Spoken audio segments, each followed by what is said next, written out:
నమస్తే, welcome to dot news. నేను అనుష. జనసేన నాయకుడు పవన్ కళ్యాణ్ పరిస్థితి అగమ్యగోచరంగా ఉంది. టీడీపీతో పొత్తుకు బీజేపీని ఒప్పించడానికి బీజేపీ నేతల నుండి తిట్లు తిన్న పవన్ కళ్యాణ్కు పిఠాపురంలో టీడీపీ శ్రేణులు కలిసి రావడం లేదు. పార్టీ అధ్యక్షుడిగా పవన్ కళ్యాణ్ తమ అభ్యర్థుల నియోజకవర్గాల వైపు కన్నెత్తి కూడా చూడటం లేదు. తన సొంత నియోజకవర్గంపైనే దృష్టి సారించారు. తాను ఎమ్మెల్యే అవ్వడమే ముఖ్యమని ఆయన భావిస్తున్నట్లున్నారు. ఓ పార్టీకి అధ్యక్షుడై ఉండి పిఠాపురంలో నా గెలుపు బాధ్యత మీ చేతిలో పెడుతున్నా అంటూ టీడీపీ నేతను ఉద్దేశించి పవన్ వ్యాఖ్యానించడంపై ట్రోలింగ్ జరుగుతోంది.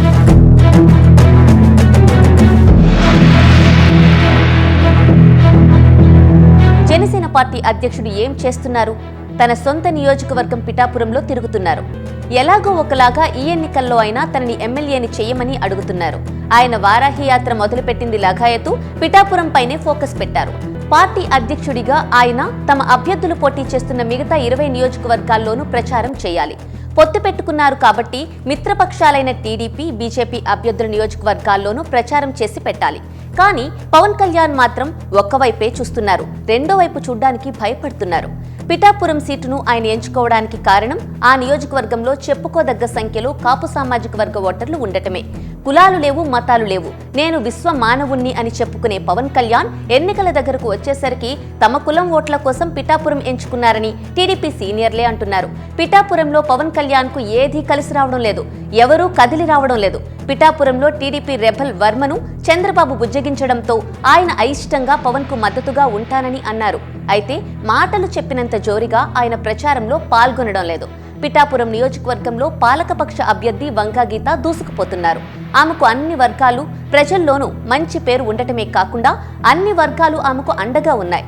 వాటిని మించి ప్రభుత్వం 5 ఏళ్లుగా అమలు చేసిన సంక్షేమ పథకాలు, అభివృద్ధి ఫలాలు ప్రతి ఒక్కరికి అందాయి. అవే తనని గెలిపిస్తాయని గీత ధీమాగా ఉన్నారు.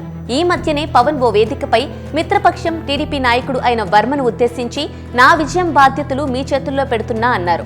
పవన్ ఇలా అనడం అంటే ఆయన ఓటమిని ఆయన ముందుగానే ఒప్పుకున్నట్లు అంటున్నారు రాజకీయ పరిశీలకులు. ఒక పార్టీకి అధ్యక్షుడై ఉండి ఆ పార్టీ తరపున మిగతా అభ్యర్థుల నియోజకవర్గాలు పట్టించుకోకుండా కేవలం తన సొంత నియోజకవర్గానికే పరిమితమైన పవన్ కళ్యాణ్ కనీసం తన్ని తాను గెలిపించుకునే పరిస్థితిలో లేరు కాబట్టే వర్మ లాంటి ఊతకర్ర కోసం వెతుక్కుంటున్నారని ప్రచారం జరుగుతోంది. తన విజయాన్ని వర్మ చేతిలో పెట్టానన్నారు పవన్. పవన్ కళ్యాణ్ ఇదొక్కటే కాదు, చాలా వాటిని చాలా మంది చేతుల్లో పెట్టేశారు. తన జనసేన పార్టీ స్టీరింగ్ ను చంద్రబాబు చేతుల్లో పెట్టారు. తన పార్టీకి రోడ్ మ్యాప్ ఇవ్వాల్సిన బాధ్యతను బీజేపీ చేతుల్లో పెట్టారు. తన పార్టీ టికెట్లను టీడీపీ నేతల చేతుల్లో పెట్టారు. తన అన్న నాగబాబుకు ఇస్తానన్న అనకాపల్లి సీటును సీఎం రమేష్ చేతుల్లో పెట్టారు. పార్టీలో సీనియర్ అయిన పోతిన మహేష్ కు ఇవ్వాల్సిన విజయవాడ వెస్ట్ సీటును సుజనా చౌదరి చేతుల్లో పెట్టారు. తన జుట్టును టోకుగా పట్టుకెళ్లి చంద్రబాబు చేతుల్లో పెట్టారు. తన పార్టీ నిర్వహణ బాధ్యతలను నాదెండ్ల మనోహర్ చేతుల్లో పెట్టారు. తనకు రొటీన్ డైలాగులు రాసిపెట్టే బాధ్యతను త్రివిక్రమ్ చేతుల్లో పెట్టారు. తననే నమ్ముకున్న తన పార్టీ సీనియర్ నేతల చేతుల్లో మాత్రం మంచి చిప్ప పెట్టారు.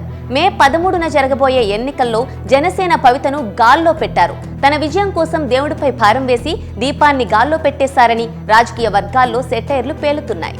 Please subscribe dot news.